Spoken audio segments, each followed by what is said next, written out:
Well, from here, we'll be taking the big stories, front pages from the online space. And we're rather spoiled for choice this morning, but we'll be starting with that trending comment, well, quite a number from the interaction of the Minister of the Federal Capital Territory with pressmen yesterday.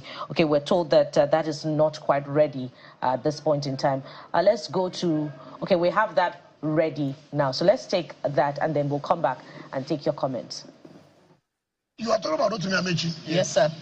And you have been specific. I don't know how a man will choose his 60th birthday to tell lies. It's unfortunate. Of all time, it's your 60th birthday that people are celebrating you. You used to tell lies to Niger.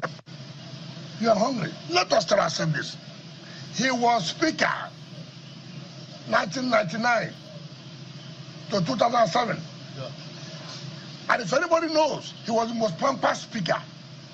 Then he was reading law in London as a Speaker 1999 to 2007. He became a governor 2007 to 2015. He was still reading law in London. 8 years as Speaker of Rivers State House Assembly. 8 years as Governor of Rivers. You never talked about hunger. You became a minister from 2015 to 2023. 8 years, super minister, transport. Where you were borrowing money for exit bag, loans. You didn't talk about hunger. 2 years you have left office. I'm in coalition because I'm hungry. You're only hungry of power. And that's just failure on his part. How do you look at it? How do you insult Nigerians? How do you trivialize the issue of hunger or poverty? Well, an interesting perspective from Nyesom Wike, the FCT minister, is an interesting individual. Love him or hate him, he has an interesting perspective to things. But guys, what I see is all of them being politicians. At the end of the day, whether it's Nyesom Wike or the president or Amaechi, they're all politicians. So don't be confused or swayed. All these are political rhetorics. So we have to focus on the substance. You know, him being cheeky there, talking about Amaechi being hungry for power. They are all hungry for power. If he wasn't hungry for power, the issue in River State, for instance, may not have been, because he wants to manage the structure. He put these people in power with the resources, his or the state, whichever you want to look at it. And as far as politics is concerned, politicians are concerned, they want to be relevant.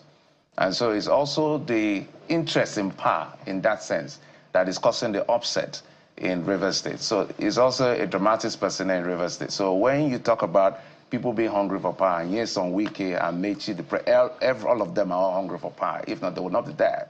But what is important to us as a people is for the substance of the matter. Is there poverty in the land? Yes, there's poverty. The government is explaining to the effect that this poverty, they understand why it's there because of the twin policy. And people are saying 2 years down the line, when is this going to be over, or some level of reprieve? I think that's, for me, guys, what I want to focus on. Because whatever is said there, they're all guilty. The president, Amaechi, Wike, all hungry for power, fact for fact. And they'll keep trying to stay in power at the end of the day. So that's a non-issue.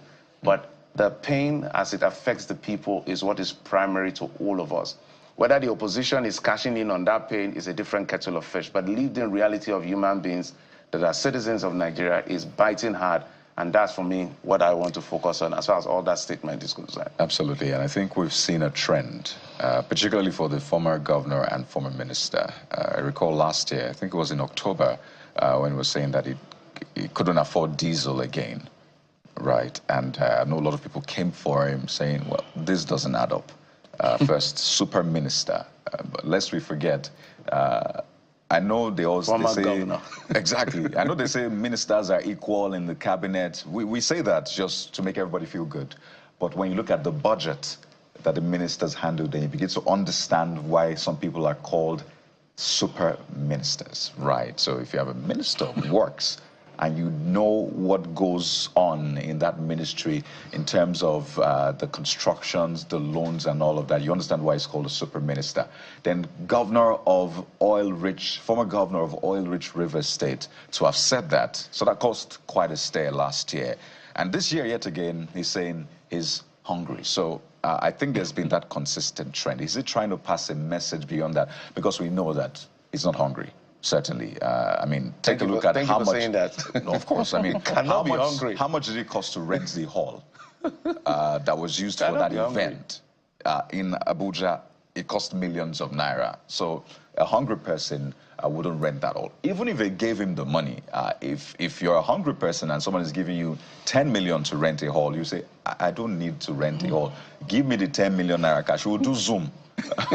For that book launch. So perhaps he's trying to pass another message. On the one hand, is it trying to solidarize with other Nigerians and say, well, I feel your pain, I feel the hunger, so I am hungry like you, even though I am not hungry in that sense. So there are lots of layers to peel off this one. But clearly, as Jeffrey has said, politicians are hungry for one thing mostly. It is power, influence, I think steadily. I agree with Jeffrey here. Jeffrey has defined, the heart of the conversation, which is Minister Nyesom Wike's honesty, and also called him out for also being hungry for power. If he were not, how do you define the situation in River State? And we all know that he has clearly identified himself as the protagonist, or if you like, antagonist in that situation.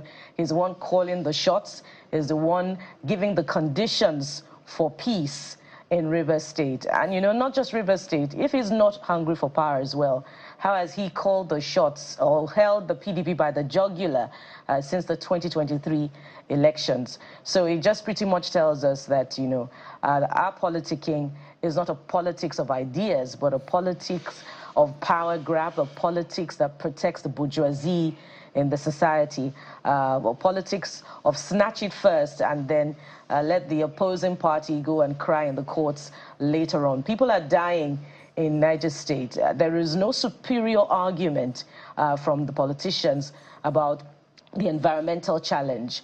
There is education crisis. There's no superior argument about to improve the lot of students and pupils in school. No superior ideas from the electorate. So it just speaks to the need for the people to be more informed and to also be a part of the process.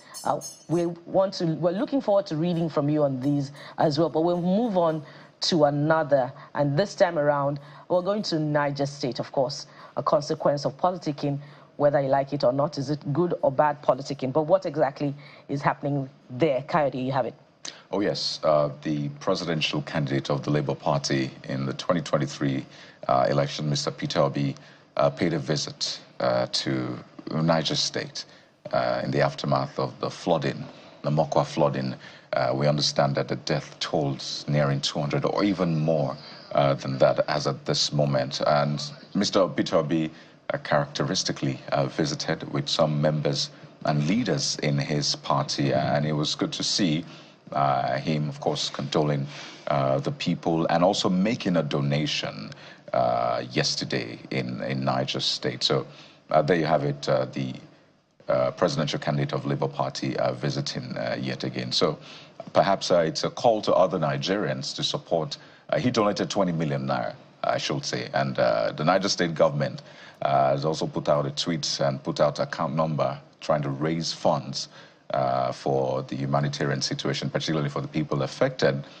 Again, I know there are different sides to this argument. Isn't the government able to adequately cater to these needs? But in situations such as this one, all of the help you can get is certainly welcome, right? I know the federal government had said, let's give, is it 6,000 or 60,000 bags of rice?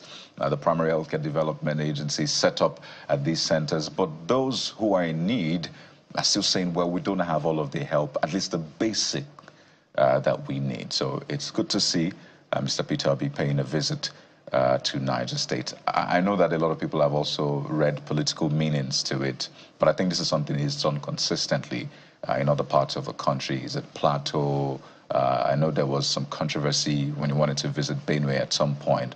But, hey, it's a call to action for the Nigerians as well. And to the government also. We should not wait for events like this to happen. We can plan ahead, better disaster management, early warning systems, and to the people as well, guys.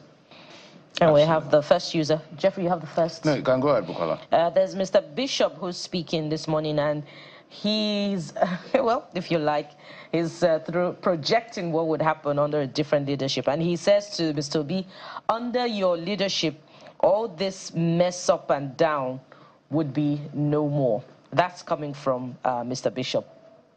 Kaide, you have the next one. Just to be clear, do you mean that there will be no natural disasters if you were president? Do you mean that there will be better preparedness in that sense? Again, there's the federal and the state layers. So it's important to properly contextualize these things. Yes, it may have a direct line to Providence, to Mother Earth, saying, well, disaster shouldn't happen during my time. Maybe it does. But it's important to also know that other people have responsibilities. The governors, subnationals, lawmakers, and all of that, to ensure that some of these things are really dealt with. The next user, Maurice Moye, saying, I sincerely appreciate your unwavering dedication to the people of Nigeria. Your efforts exemplify a profound commitment to service, he says. All right, this is coming from Joe Jeffs. A true leader will have empathy and compassion for his people. Peter Obi, be ready to drive Nigerians to the awaited Nigeria that is possible. This is currently campaigning, right? The decision-making balls must end at your table. Decide the future of Nigeria. We appreciate your generosity and effort. So as Kayode said, whether this is politically motivated or it's just is humanity, all are welcome. But we cannot take away the political element as well, because this is all part of the political PR to keep visibility as far as this is concerned. And he's done quite a bit in staying visible in the eyes and the mind of people, either by his pronouncement or some of these visits. So it's a twin humanitarian effort as well as a political PR, in my view. Okay, guys, where do we go from here? We have emails. Do we have time to take the emails? Well, we'll get to them. Yeah. But let's take